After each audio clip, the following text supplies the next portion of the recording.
संबंधित रस से संबंधित आज हम लोग छठा भाग देखेंगे। इसके पहले हम लोगों ने 5 भाग देख लिया है और उनमें हम लोगों ने कई रस के बारे में, रस की परिभाषा और रस के अंग उनको विधिवत देखा है। चलिए आज इस चौथे वीडियो में हम लोग करुण रस के बारे में विस्तार से सीखने का प्रयास करेंगे। बहुत ही सरल है और यदि आप थोड़ा सा भी ध्यान देंगे तो बातें बिल्कुल आराम से समझ में आ जाएंगी, ये पूरी गारंटी है। आप बस ध्यान से एक बार सुनिए और देखते रहिए स्क्रीन को। चलिए देखिए, सबसे पहले आप परिभाषा एक बार पढ़ लीजिए। जब प्रिय व्यक्ति या मनचाही वस्तु के नष्ट होने पर हृदय शोक से भर जाए तब वहाँ पर करुण रस की उत्पत्ति होती है। करुण रस का स्थायी भाव शोक होता है।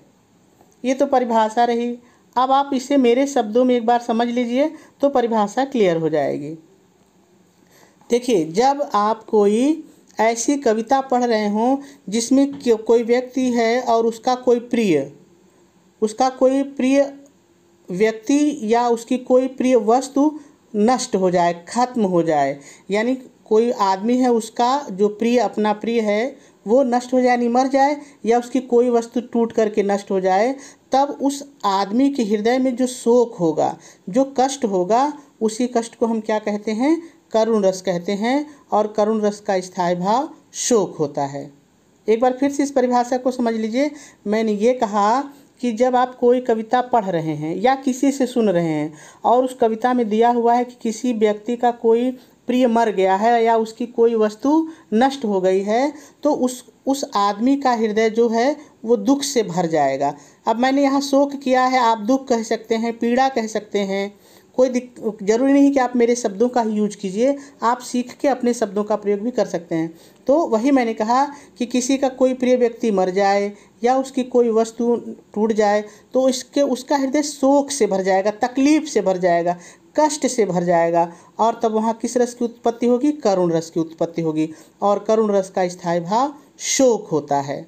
आप उदाहरण से इसको और अच्छे से समझिए तो बात क्लियर हो जाएगी।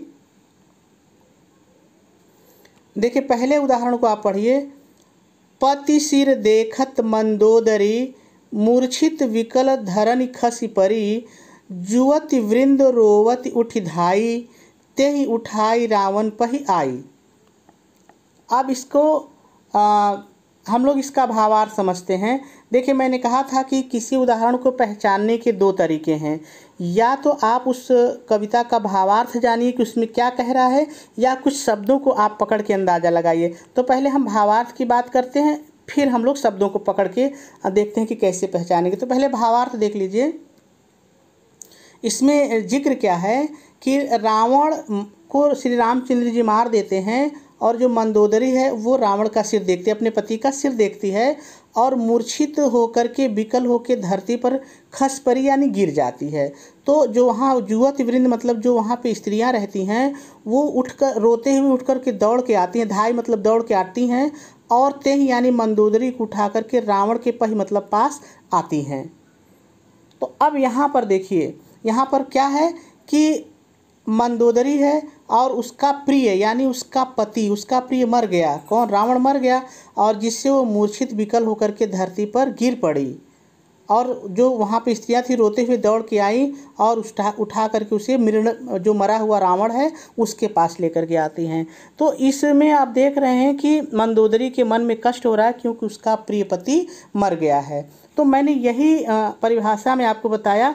अब आप एक बार फिर से परिभाषा को देख लीजिए।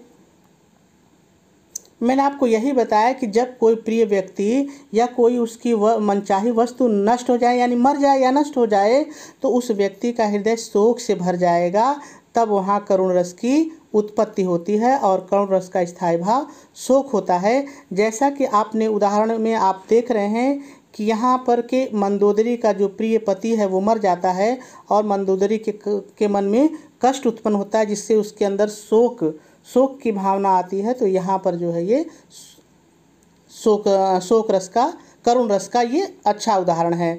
ठीक है, अब मैं कहा कि शब्दों को या तो पकड़ के सीखिए। अब देखिए, पति सिर देखत मंदोदरी मूर्छित हो गई, धरती पर गिर गई, रोने लगी। तो ये शब्द बता रहे हैं कि यहाँ पे ज़रूर कोई तकलीफ़ की बात है, कोई कष्ट की बात है, तो आप अपने आप पहचान जाएंगे कि यहाँ पर करुण रस है। ठीक है, तो मैंने यही कहा, या तो आप भावार्थ से पहचान पाएंगे या तो फिर शब्दों को पकड़ने का प्रयास कीजिए, उससे पहचान पाएंगे। चलिए दूसरे उदाहरण को भी हम लोग देख लेते हैं। देखिए दूसरे उदाहरण में क्या है वो मैं आपको बता दूं, पहले भावार्थ बता दूं और फिर आप शब्दों को पकड़ के देखिए। देखिए यहाँ पर पहले पढ़ लीजिए एक बार। मणि खोए भुजंग सी जननी, फनसा पटक रही थी शीश, अंधी आज बनाकर मुझको, किया न्याय तुमने जगदीश। अब क्या भावार्थ है वो सुनिए।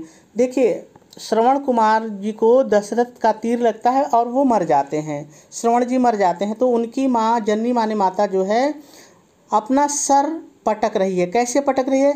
जैसे किसी सांप का मणि खो जाए और अपना फन पटकता है। देखिए ये जान लीजिए कि कहा आप सच सही है या किंवदंती है। ऐसा माना जाता है कि यदि सांप का मणि खो जाए, कोई ले तो सांप वहीं पर पटक पटक के अपना सर अपनी जान दे देता है। तो यहाँ पर श्रवण की माता की तुलना उसी सांप से की गई है जिसका मणि खो जाता है और वो अपना सर पटक के जान दे देता है। उसी तरह श्रवण के मरने के बाद उनकी माँ अपना सर पटक रही है और क्या कह रही है कि हे जगदीश, हे ईश्वर, तुमने ये कैसा न्याय किया मेरे साथ। आज मुझे अंधी तुमने बना दिया, मुझे अंधी बना करके तुमने ये कैसा न्याय किया।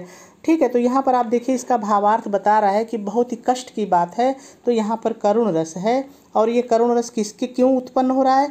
क्योंकि यहाँ पे श्रवण कुमार की जो माँ है उनका प्रिय बेटा जो श्रवण है वो मर गया है। तो जब कहीं कोई किसी का प्रिय मर जाए या उसकी कोई प्रिय वस्तु नष्ट हो जाए तो वहाँ पर आदमी के मन में जो कष्ट का भाव होता है वही करुण रस होता है और स्थायी भाव शोक होता है।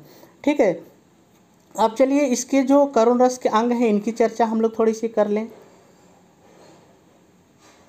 देखिए आश्रय मैं बताता हूँ हर बार। तो सबसे पहले आश्रय क्या होता है एक बार फिर से सुन लीजिए। आश्रय उसे कहते हैं जिसके अंदर ये भाव उत्पन्न होता है। यानी जैसे जब पहला उदाहरण हम देखेंगे तो वहाँ पे आश्रय मंदोदरी है, क्योंकि मंदोदरी के मन में कष्ट उत्पन्न हो रहा है।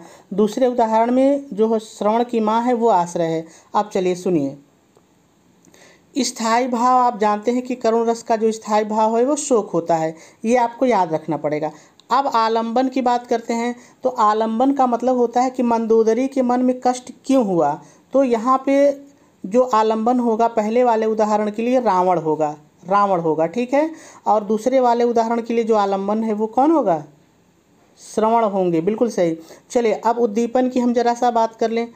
उद्दीपन का मतलब होता है कि ये शोक और बढ़ जाए, जो आश्रय है उसके अंदर ये कष्ट और बढ़ जाए करुण का। तो देखिए आलंबन का दाह कर्म, जब रावण का दाह संस्कार कर रहे होंगे तो उस समय मंदोदरी का जो कष्ट है और बढ़ गया होगा। जब रावण की विशेषताओं का कोई वर्णन करेगा और जब मंदोदरी सुनेगी तो उसका कष्ट और बढ़ जाएगा। अब रावण के चित्र को कभी कोई जब मंदोदरी देखेगी तो उसका कष्ट बढ़ जाएगा। तो उद्दीपन वो चीज़ें होती हैं जो स्थायी भाव को और बढ़ा देती हैं। तो अब अनुभाव की बात कर लें। अनुभाव का मतलब होता है जिसके अंदर ये स्थायी भाव जागेगा वो क्या करेगा।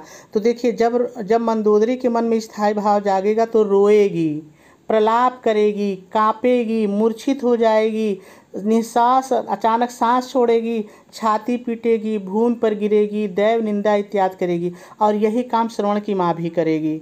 तो ये अनुभाव का मतलब होता है कि जो आश्रय है वो स्थायी भाव के उत्पन्न होने पर क्या करेगा। संचारी भाव क्या होगा? आपको पता है कि संचारी भाव का मतलब होता है कि स्थायी भाव के अलावा और जो भाव आदमी के मन में आते जाते रहते हैं। स्थायी भाव हमेशा बना रहेगा, पूरी कविता जब तक आप पढ़ेंगे स्थायी भाव बना रहेगा, लेकिन संचारी भाव आएगा चला जाएगा, फिर दूसरा संचारी भाव आएगा फिर जाएगा। ठीक है, तो इस तरह से संचारी भाव ये हैं, शोक रस के लिए ये हैं। क्योंकि हर रस के लिए स्थायी भाव अलग होगा, हर रस के लिए आलंबन अलग होगा, हर रस के लिए उद्दीपन अलग होगा, हर रस के लिए अनुभाव अलग होगा और हर रस के लिए संचारी भाव अलग होगा, लेकिन ये सभी रस में आपको मिलेंगे। अब देखिए यहाँ पर एक चीज़ और है जो सबसे ज़रूरी आपको जानना है कि कभी कभी वियोग श्रृंगार में और करुण रस में हम लोगों को कन्फ्यूजन होता है, तो उसको भी हम लोग डाउट क्लियर कर लें कि क्या अंतर है दोनों में। देखिए करुण रस में कोई जो वस्तु होती है या व्यक्ति होता है वो हमेशा के लिए नष्ट हो जाता है, फिर वो दोबारा नहीं मिलेगा, तब वहाँ करुण रस होगा। लेकिन वियोग श्रृंगार में क्या होता है कि आदमी को कष्ट तो रहता है, लेकिन उसे ये उम्मीद रहती है कि जो उसका प्रिय जो खोया है या जो उसकी प्रिय वस्तु है कभी न कभी उसे मिल जाएगी। आप एक उदाहरण से इसको समझ लीजिए तो और क्लियर हो जाएगा। देखिए एक उदाहरण है, हे खगमृग हे मधुकर श्रेणी, तुमने देखी सीता मृग नैनी। यहाँ पर कहा क्या जा रहा है कि सीता का हरण हो जाता है और राम उसको जंगल में वन में ढूंढ रहे हैं और खग यानी पक्षियों से, मृगों से, पेड़ पौधों से पूछ रहे हैं कि क्या आपने मेरी सीता को देखा है।